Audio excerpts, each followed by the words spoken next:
التماس با این سوال ما جواب دهید. یکم دشنام دادن چه حکم دارد؟ بعضی ها به هم شوخی میکنند و همدیگر را دشنام میدهند. بیشتر مادران همدیگر را دشنام میدهند. عاقبت کار این گونه افراد چیست؟ چگونه عذاب منتظر اینها هست؟ یک سوال بود از برادرایی که سلطان کبیر در کار میکنند.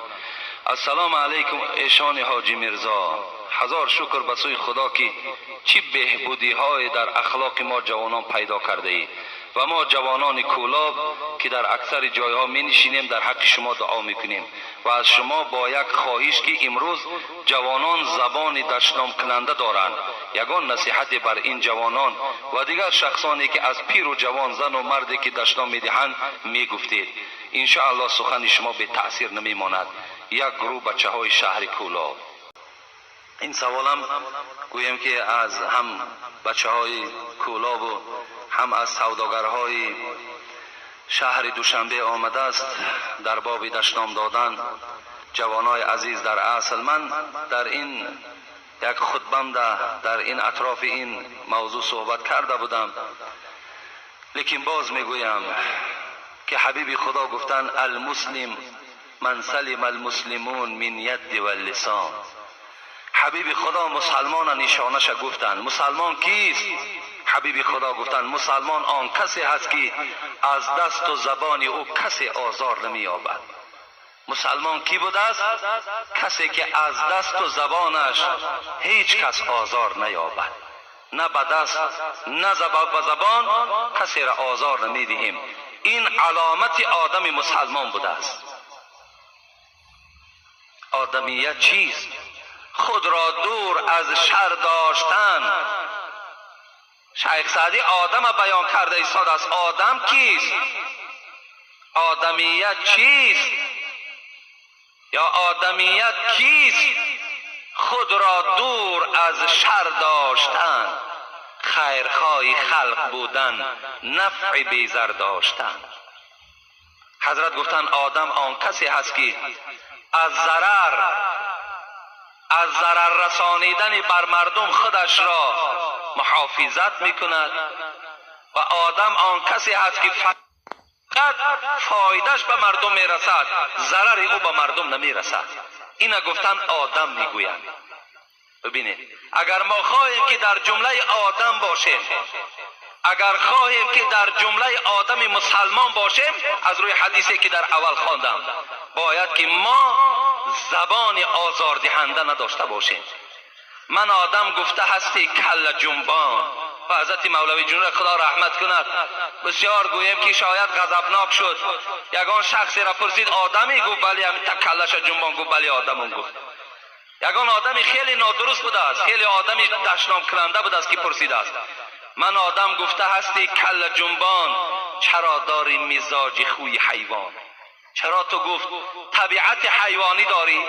وقتی تو آدم که باشی میدانی که آدم باید سیرت داشته باشد، آدم باید اخلاق داشته باشد، آدم باید بی ضرر و بی زیان باشد. تو چرا اخلاق، چرا تو طبیعت حیوانی داری؟ چخیل آدم هستی تو؟ گفت چخیل؟ گفت ای حضرت چی گفتن؟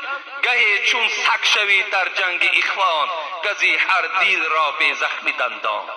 آیا تو گفت همون آدمی نیستی که دعوای آدمی داری و گفت طبیعتی سگ در وجود راه دادی، مثل سگ میجکی، مثل سگ گویم میجکیش به معنای دشنام میدی، آزار دل برادر مسلمان میدی. گهی سازی به هر کس خصلتی مار، دیهی هر مؤمن را سخت آزار. تو همون آدمی نیستی که خصلت ما را در وجود راه دادی که دل بنده های خدا را آزار میدهی. آیا اگر شما را کسی دشنام دهد دل شما آزرده نمی شود؟ آزرده می شود. دل شما درمند می شود. آدم مسلمان، آدم مؤمن باید دشنام کننده نباشد. آدم دشنام کننده رسول اکرم گفتن سباب المسلم فسوق و قتاله کفر. کسی که آدم مسلمان دشنام میدهد وی فاسق است. گفت فاسق شاهدیش در نکاح در مذهب امام اعظم درست است. آدم دشنام دهنده را در نکاح اگر کسی داند نمی دشنام کننده است، در نکاح وی هم شاهد نمیگیره. فاسق درست نیست شاهدش. نماز در پیش در آید نماز مکروه است. کسی که دشنام میدهد. صحابه پیغمبر به نام ربیعه اسلمی بود. بار میگوید با ابوبکر صدیق رضی الله عنه یک جای نشسته بودم. به ناگاه میگوید ابوبکر صدیق یک کلمه را برای من گفتند که ربیعه اسلمی میگوید. کمی من ناراحت شدم. البته هیچگاه ابوبکر صدیق وی از مادر در شام نداد. هیچگاه ابوبکر صدیق وی لعنت نگفت، طعنش نکرد. شاید برای یگان اصلاحی عمل ربیعه اسلامی یگان گپی درشتی گفته باشند. ربیعه اسلامی میگوید خیلی نافار شدم، طبیعتم ناراحت شد. ابوبکر صدیق وقتی که دید چهره مرا حس کرد که از این سخن ابوبکر صدیق من ناراحت شدم. ابوبکر صدیق که آیت کریمه را از سوره احزاب خوانده بود، لقد کان لکم فی رسول الله اسوة حسنه. پروردگار گفت ای پیروای محمد، شما را گفت، ما را گفت، ای پیروای محمد صلی الله علیه و سلم، زندگی پیغمبر، زبان پیغمبر، حیات پیغمبر، رفتار پیغمبر باید برای شما درس باشد. شما تمام عبرت و عبادت و درس از حبیب من محمد گیرید. گفت خداوند. حبیب خدا زبانی دشنام کننده نداشتند، اخلاق حمیده داشتند، اخلاق خوب داشتند.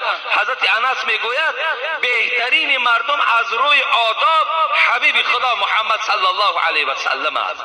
اونقدر آدابی داشتن که حتی از معامله خوبش آدم مسلمان میشد. حکایه میارن که بار میگوید نگاه کرد یک مادری را که خیلی پیرانسال است در مکه مکرمه و در دستش میگوید همین مال زیاد داشت، گویم در همون صدقه ها چیزی بسیاری خرید کرده بود و این مادر بسیار بزور میرفت، بارش وزنین بود. رسول اکرم صلی الله علیه و سلم با این قدر درجات و مرتبه که داشتن دوان به پیش این مادر رفتن. صدقه های این میگن از دستش همون بار و چیزی که در دست این مادر بود برداشت و مادر گفت برابر من آمدن بگیر، من تا خانه تو این بار تو را میبرم. این کمپیر میگوید این مادر برابر محمد صلی الله علیه و سلم قدم میزد. وقتی در اثنای راه این مادر چی گفت؟ گفت ای جوان، گفت میدانی که در مکه مکرمه یک جوان برآمده است به نام محمد، نشناختن که این محمد است، به نام محمد برآمده است و دعوای پیغمبری دارد. بچم گفت اصلا در دین وی داخل نشو، وی دین پدر و مادر ما را گفت بیکار میکنه. رسول اکرم صلی الله علیه و سلم در برابر این سخن مادر چی گفتن؟ گفتن ای مادر، گفتن همان محمدی که تو میگویی که دین وی دین ناحق است، در دین او داخل نشو، همون محمد من هستم. گفت این مادر گفتن تو هستی؟ گفت بله من هستم. گفت اگر همون محمد تو باشی و این اخلاق و این رفتاری که از تو میبینم، قسم بر خدای تو که من به تو ایمان آوردم. ببین از اخلاق رسول اکرم، از رفتار و زبان شیرینش، یک مادری که گویا مشرک بود اسلام قبول کرد. رسول اکرم صلی الله، حضرت ابوبکر صدیق این آیت را از سوره احزاب خوانده بود که برای شما باید رسول اکرم حیاتش، رفتارش، گفتارش الگو باشد، درس باشد.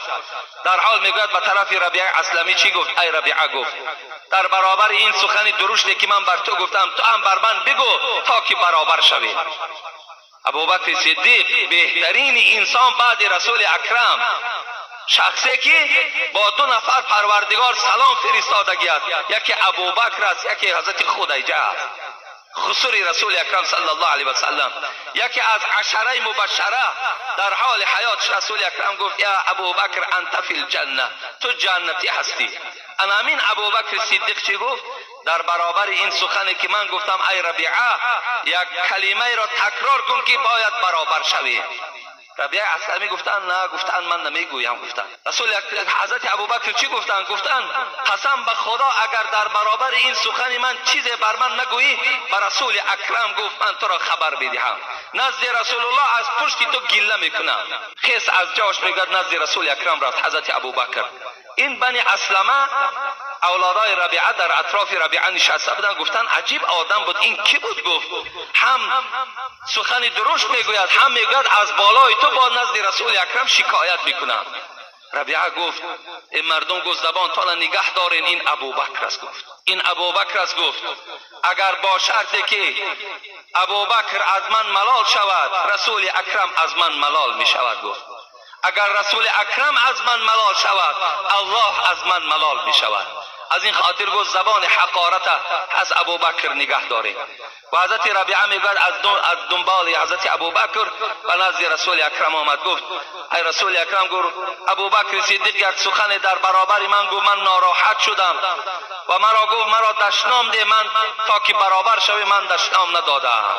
رسول اکرم گفتن خوش به حالت ربیعه، اگر دشنام میدادی هلاک میشدی. وقتی ابوبکر دیدی به او خبر بده که خدا تو را معاف کند، خدا تو را ببخشد. از این کلمه گفت در برابر ابوبکر صدیق چیز دیگر نگو. ببین معامله ابوبکر صدیق در برابر یک کلمه که با ربیعه اسلمی گفت که وای در قدر و در منزلت از ابوبکر صدیق پس بودند، لیکن حضرت نخواستند که بالای او چی شود؟ بالای او قصاص در روز قیامت شود. در برابر من دشنام ده. همین آدمایی که امروز دشنام میدهند، کدام او همین معامله ابوبکر صدیق کرده میتوانند؟ هیچ کدامشان کرده نمیتوانند. برعکس ما در دشنام دادن من باز تا چند گوییم که جسور میشیم، غیرت میشویم، باز در کار شود میگوید خوبش کردیم، خوبش کردیم. نمیدانیم که روز قیامت وای بالای ما دعوا میکند، وای حسنات و نیکی های ما را میگیرد. این ما و شما نمیدانیم. برادرای عزیز، این دشنام دادن هم نشانه ایمانداری نیست.